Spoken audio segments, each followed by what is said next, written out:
Alright, a little Q&A. This your boy Jason coming at you one more again. A little Q&A. Try to remember these questions off the top of my head. First question, I never give out names. Like whoever asked the question, whoever says what, I never give out names. I just present the question and answer it, or present it, whatever. One of my buddies, I will say that, one of my buddies asked why I keep drawing uterus. And the story of it, this is how it happened, was we was at a restaurant eating wings, and I was trying to figure out how to make this Yokomo truck like just corner better. Like it squares at the corners better. Like it just, like if you got a 180, you can't beat this truck on a 180. I honestly think this truck was made for like carpet instead of clay. But anyway, I drew a shock tower on a napkin and do the 3 dots or whatever at the shock tower and drew it down. And the whole purpose was I was trying to mount the rear ball stud here. I don't know if you can see it. The rear ball stud here, I was trying to mount it on the shock tower. And it came out look like a uterus. So they made fun of me the whole night. But anyway, my whole point was that I was trying to draw a shock tower. No viewer, or a viewer wrote, he's old school and he preferred the starts where you had one on the inside corner, two, and it was side by side all the way back. He preferred that kind of start. And he asked what my opinion was, and I'm like, I'm a fan of that. I prefer that kind of start. Like, I'm old school. The days where you like single file, like, nah, I prefer like 1, 2, you know, back. We kind of did that at Speed. I have to say we kind of did that at Speed RC, and it was fun. But yeah, he wrote that. He asked what my opinion was. Yes, I prefer that. A little background into me. I started racing, RC racing, when I was 12 years old. I can remember putting my RC car in my backpack and a radio, and I had a little small tackle box, maybe the size of this here, that had my tools. And I put that in my backpack, and no lie, y'all, I put my charger in there. No lie, I would ride 10 to 12 miles just to race my RC car. No lie. Back then, you know, my mom was looking at, you know, anything to keep me out of trouble. Just anything. And yeah, that's what I used to do. Mark Over Cash, Todd Waters, Tim Petrie. They still race to this day, and they still race with me to this day. Some of them guys didn't know it, but yeah, I would show up with my bicycle. And there was times when Mom would drop me off, but there was times I parked my bicycle behind the hobby store. I mean, you got to it, but that was the thing, you know. Nobody knew that, you know. And there was times like I would put my table behind the building and whatnot, and bring it out, bring my pit table out and set it up. 12 years old, 13 years old, that's what I was doing, because I wanted to race. I started with a gold chassis RC10 with 2 servos in it, and I had the wiper arm. And in my toolbox, I carried a eraser, so I had to erase where the wiper arm scrape across. Sometimes it would gum up and wouldn't work, so I had to carry an eraser. I remember building the car and building it totally without electronics. And I remember my RC10, the gold chassis, my shocks didn't come out right. So one of the guys at the hobby store, and my hobby store I raced at was called Camera and Hobbies in Kannapolis, North Carolina. Priscilla, I think one of the guys' name there was James. He built my shocks to my RC10, and at that hobby store they carried cameras, model kits. Like you could buy like model kits there, like Dale Earnhardt Jr. used to come there and get his kits, you know. I saw him a couple times there. This is when he was a kid, not now, but this is when he was a kid.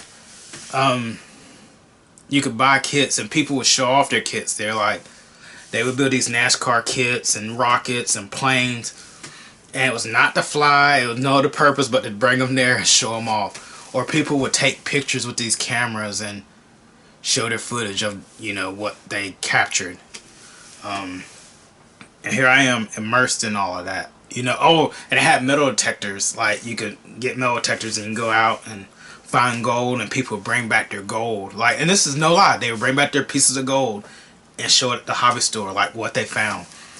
I lived there. Like I lived there. Like not, you know, like that was my life there. Mark Overcash, Todd Waters, like we all, Tim Petrie, we all lived there. Like these guys are older. They, you know, had jobs, working like Freightliner and good jobs. I remember one guy named Harkey. He helped me out a lot. And here it is. I'm there just trying to battle, just trying to like race and, you know, just trying to do it and get in the sport. 12 years old, I didn't understand shocks, but anyway. A lot of people helped me out there, y'all. A lot of people. Especially Priscilla. She's passed away now, but wow. Yeah.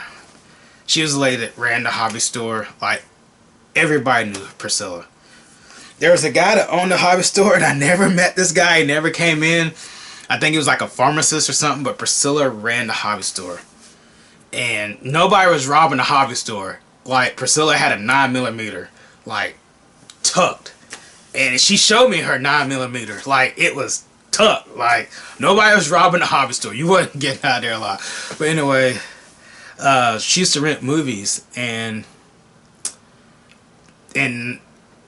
Cliff Lett just won his first Reedy race. And I was watching this movie, and it's like I imitated everything everybody done. And I remember Cliff Lett, he cut out a square hole in his chassis. So me being 12 years old, I got the bright idea to get a drill, and I drilled out my chassis, my gold aluminum Team Associated chassis. I drilled it out. It looked like Swiss cheese.